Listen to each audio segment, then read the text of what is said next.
Theresa May's in Bahrain trying to sell cattle prods at the moment, but people aren't to worry about Bahrain's human rights record. She's going to give them a bit of a finger wagging and raise the issues with them, which is a bit soft. In an article on The Independent by Matthew Norman, he says, officially May will be doing some finger wagging at the Bahrainians over human rights, one of those Western fads which is as stubbornly slow to catch on in that country as elsewhere in the region. Quoting, I think the UK has always had the position, and we continue to have that position, she said, that where there are issues raised about human rights, we will rightly raise those. Or in other words, look, we want to sell them weapons. We're not really going to do anything. We need to mention it, but nothing's going to happen. As an investigation called by the Dutch was blocked by the UK government. So actions speak louder than words. And as we know with Theresa May's voting record, she loves to vote for violence, sacrificing troops, and doesn't really care about the consequences. And of course, Bahrain is in the Arab coalition with Saudi Arabia, who are currently bombing Yemen,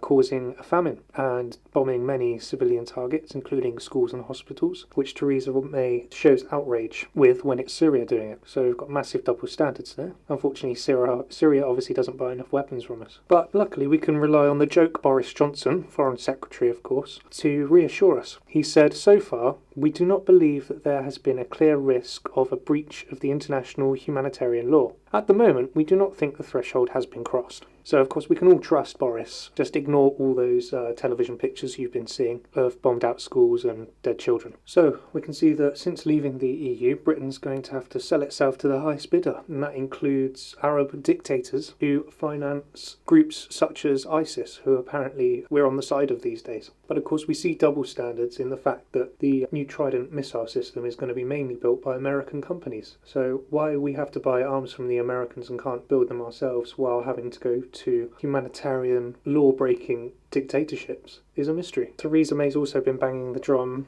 about Iran, saying that they pose a massive threat, as if Al-Qaeda don't, but we can see hypocrisy carrying on from the British government.